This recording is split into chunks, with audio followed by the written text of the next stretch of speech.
Hey there, Saki here from sakitech. In today's video, I want to go over all the features that the HTC 10 camera offers. As you know, HTC 10 is a premium device with flagship specifications and offers one of the best cameras on the market. On the rear, you have the 12 megapixel f1.8 camera with dual LED flashlight as well as laser autofocus, and on the front, you have a 5 megapixel f1.8 camera. Those are some impressive numbers, and it is an absolute requirement that you master every aspect of this camera, so let's dive right in. Alright, so the first step is very simple, but it's very useful. What you do is you pick up the phone in portrait orientation and you swipe down twice, and that launches the camera for quick and easy access. Now, if this feature is not working for you, you do have to go and enable it, so let me show you how to enable this feature. Let's go home real quick. Go into the settings, scroll down where it says display, gestures and buttons, tap on it. All the way at the bottom you'll see motion launch gestures. If you tap it, number 5 is the one where you swipe down twice to open the camera. And if you tap 5 over here, it shows you exactly how it works. Alright, so let's launch the camera and start with some of the basics. So to understand how this camera works, the first thing you have to understand is that there are different capture modes, such as photo, video, the Pro mode, the Hyperlapse mode, and so on and so forth. So to access the different capture modes, all you have to do, if you're in portrait orientation, you pull from top to bottom. If you're in landscape orientation, you do the same. So you pull from top to bottom, and that brings up the menu from where you can switch between various capture modes. So you've got the photo mode, you've got the ZO camera, you've got the panorama, and you can slide over. You've got the Pro mode, which we are going to talk about in a little bit.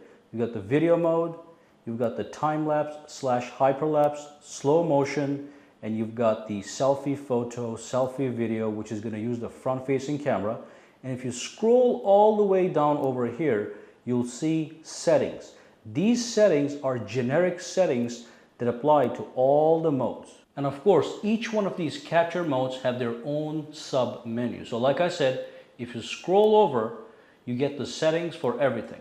But if you go over here, and if you look at that arrow that points downwards, you'll see the available options for that particular capture mode, which in this case is highlighted in red. So we have the timer functionality, and we've got the resolution functionality. So let's take a look. If you tap on the timer, you can toggle between 2 seconds or 5 seconds or 10 seconds, okay? And I'm sure everybody knows exactly what this means.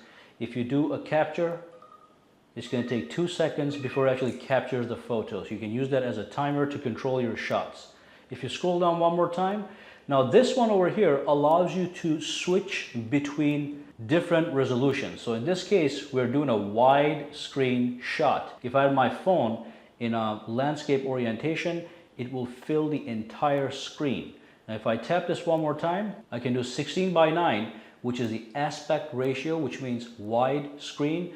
But as you can see, the resolution is now 4 megapixels. So this is going to be a lower quality shot, but it's also going to take less space on your phone. So let's tap it one more time. Now it's switched to 2 megapixels.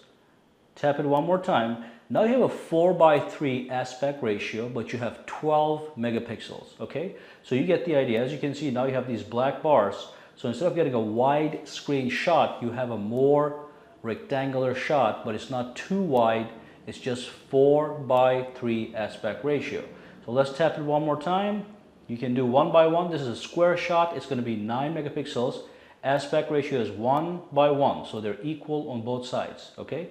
So that's how you switch between different aspect ratios and different resolutions. Remember, 16:9 is widescreen, 4:3 is just a rectangle, but it's less wide than 16:9, and then 1:1, which was right over here, is a square shot, the kind you will see on Instagram photos. And each aspect ratio has its own resolution that you can pick. So in this case, the 1:1 is 9 megapixels. Now my favorite is 16:9 at 9 megapixels.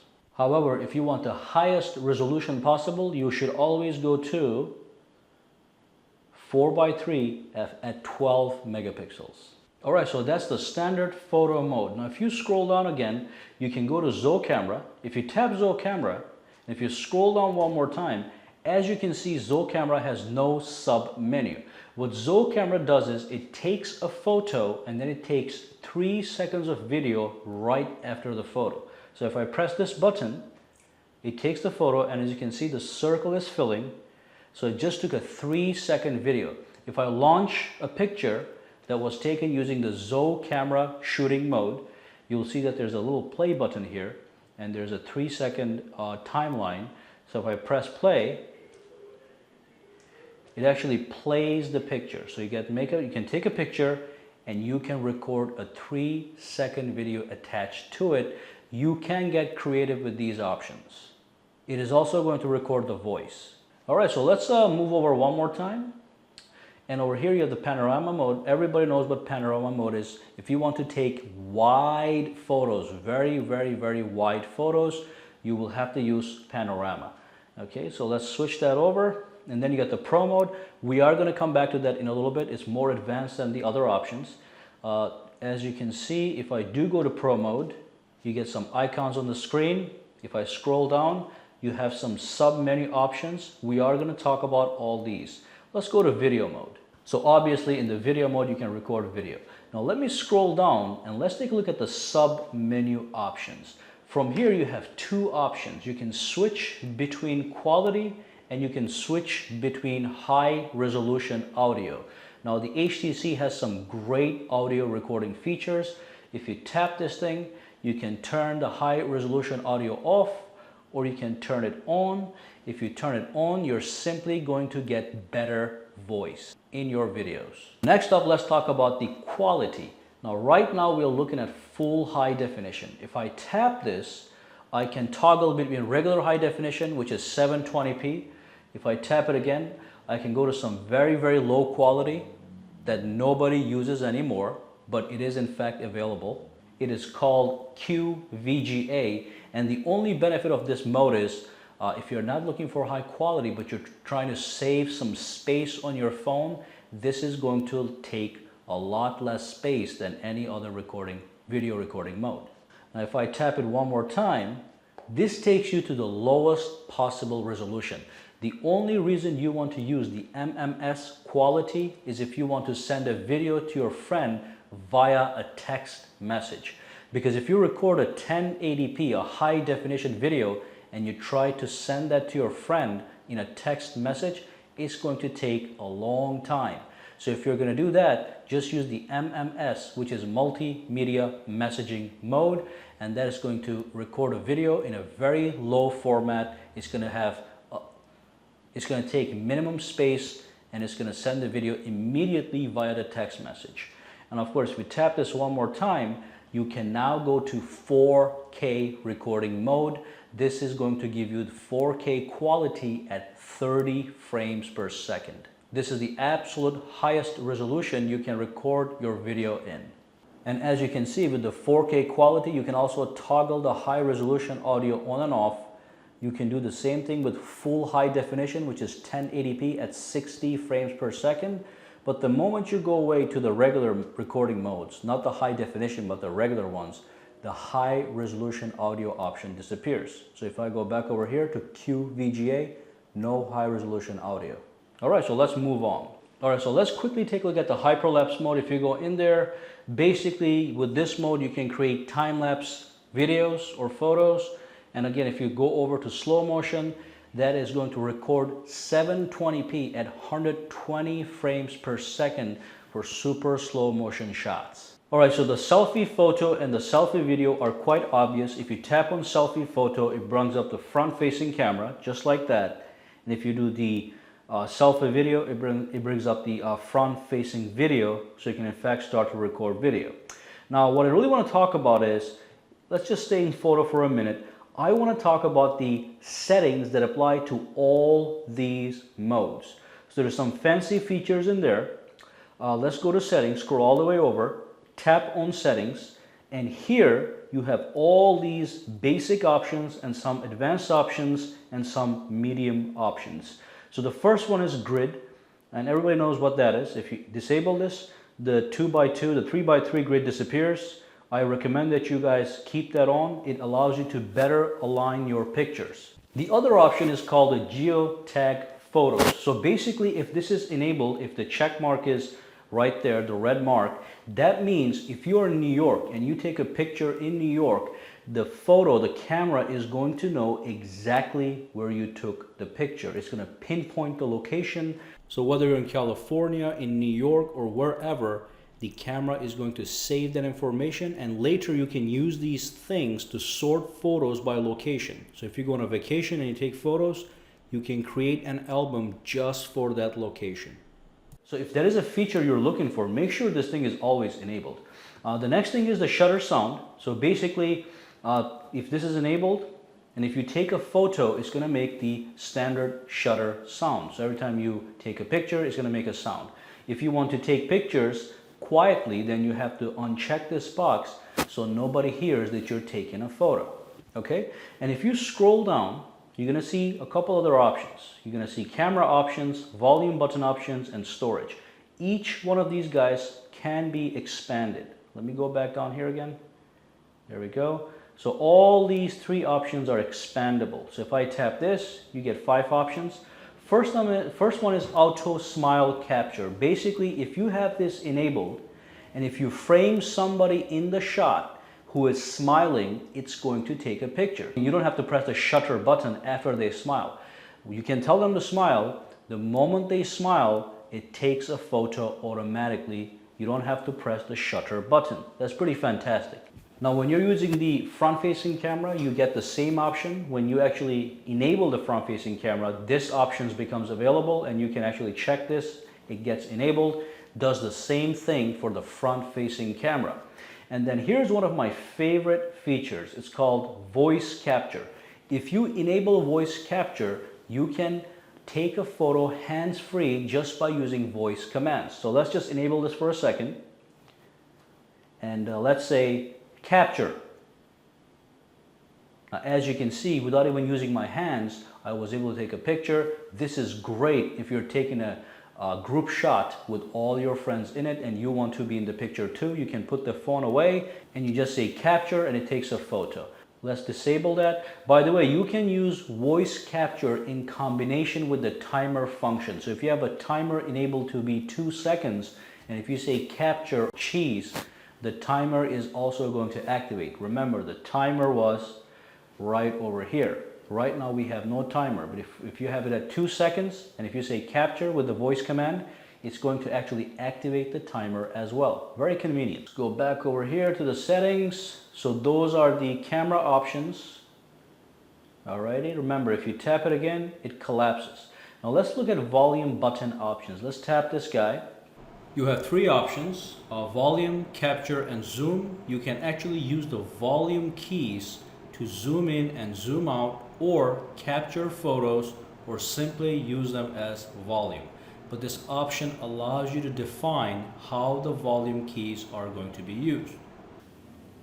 Volume button options, and over here you can do zoom, and this changes the volume keys to zoom keys. So if you do volume up, it zooms in, volume down, oops, that was the power, volume down, zooms it out. Okay, so very convenient functionalities.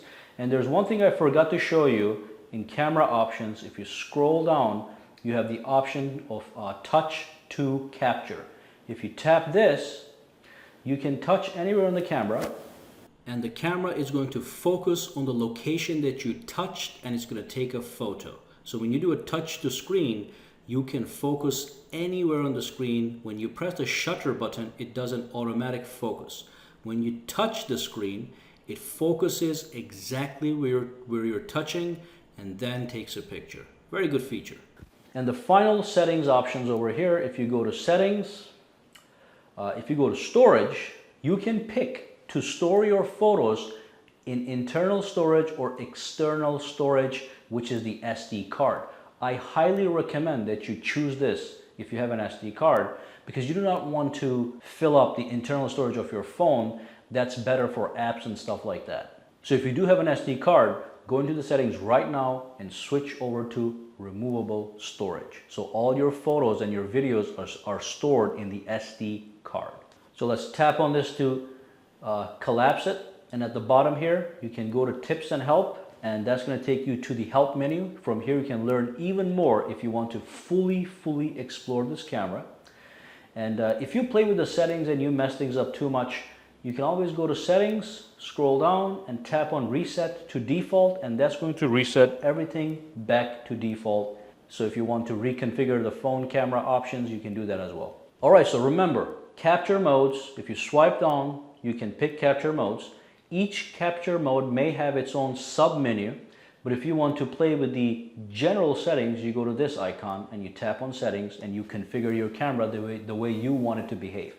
Now let's go into the Pro mode. I'm sure a lot of you guys see this and wonder what it means. It actually is an advanced shooting mode designed for professionals. So if I tap on Pro mode, you may not be able to see this clearly because the background is white, but you get all these icons, okay? And they're set to auto right now. But the thing is, you can change the ISO, the shutter speed, and you can even manually focus wherever you want. If you are a professional, you know what I'm talking about. Basically, the phone is going to allow you to manually focus and manually adjust the exposure settings for your camera.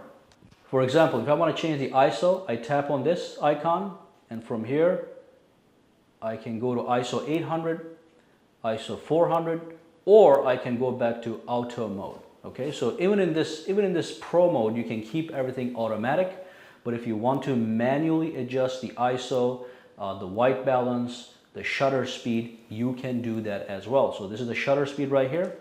As you can see, I can go to 120. I can go to 1/200 and such, but you can keep this in auto mode. Now, another thing you can do in this mode is you can take photos that are not JPEGs, like they're not going to be regular image formats, but they're going to be raw images. And to do that, you pull down the menu and you're going to be using the sub menu. And as you can see, it says raw. If I tap it one more time, it turns into JPEG format, but I can toggle between the two. Now remember, JPEG is just for the regular user. RAW is the type of file you want to capture in if you're going to post-process your work. So you take the picture, then you transfer the picture to your MacBook Pro or your Windows PC, and you can work with that picture with much detail when you're editing that picture. That's why you want to use RAW for post-processing power. And of course, you can manually focus. So if you tap this button right here, it allows you to manually focus the camera, which is a very advanced feature. And here's something very simple that I should have talked about in the beginning, but on every mode that it's available, the flash is going to be on the top. You can tap this, that disables the flash. That's flash automatic, and this is flash always on. And of course, on the top here, you can disable or enable HDR. You can go from HDR auto, always on, or no HDR. HDR simply allows you to take really nice looking, rich photos. It takes 3 photos and it stitches them together to create a very well balanced and well exposed photo. So just be aware, it does take some more space than a regular photo. Well, thank you for watching this video. Make sure you subscribe to sakitech and give this video a thumbs up. Also, follow me on Twitter and Facebook at sakitech online, for which links are in the description below. Have a fantastic day.